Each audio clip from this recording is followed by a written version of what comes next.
Hello साथियों, मैं शालिनी चौधरी अर्थशास्त्र विभाग से आप सभी का स्वागत करती हूँ। क्योंकि आप सभी जानते हैं कि हमारे विश्वविद्यालय में प्रवेश आरंभ हो गए हैं, तो अर्थशास्त्र विभाग के द्वारा संचालित पाठ्यक्रमों के बारे में आप सभी से सूचनाएं साझा करती हूँ। हमारे यहाँ 3 स्तर पर कार्यक्रम संचालित किए जाते हैं। पहले स्तर है हमारा स्नातक, दूसरा है स्नातकोत्तर और तीसरा है पीएचडी लेवल।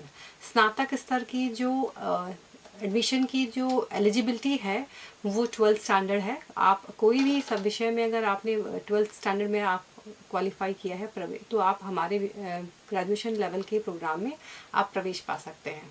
साथ ही जो स्नातकोत्तर का स्तर का जो कार्यक्रम है उसमें अलग अलग विषयों में आपको हमारे यहाँ पाठ्यक्रम मिलते हैं, जिसमें से एक अर्थशास्त्र भी है। अर्थशास्त्र में बेसिकली हम micro macro international trade, agriculture, demography, इन सभी पेपर्स का अध्ययन करते हैं और इसकी जो एलिजिबिलिटी है वो ग्रेजुएशन है।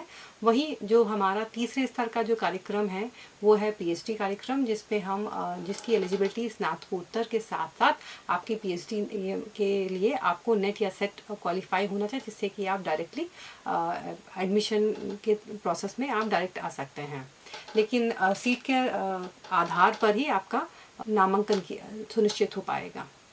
और साथ ही साथ मैं आपको बताना चाहूँगी कि जो हमारा विभाग है उस विभाग में हम जो ये स्नातक और स्नातकोत्तर स्तर के जो हमारे कार्यक्रम हैं, इसमें हम अलग अलग पाठ्यक्रमों के माध्यम से हम बच्चों के लिए ज्ञानवर्धक कार्यक्रम संचालित करते हैं। जैसे कि अगर मैं बात करूँ तो अगर हम ग्रेजुएशन की बात करते हैं तो वहाँ पर हम micro economics, macro economics, statistics, research के लिए स्टैटिस्टिक्स का जो यूज़ है उसके बारे में डिटेल में जानते हैं। साथ के साथ मनी एंड बैंकिंग जो सेक्टर है, मनी एंड बैंकिंग के साथ साथ जो हमारे फाइनेंशियल इंटरमीडिएट्स हैं उनके बारे में हमारा पाठ्यक्रम है, ताकि आप डे टू डे लाइफ में होने वाले मनी के ट्रांजेक्शन्स को समझ पाते हैं, मनी के कॉन्सेप्ट को पढ़ पाते हैं, बैंकिंग क्या है बैंकिंग को जान पाते हैं।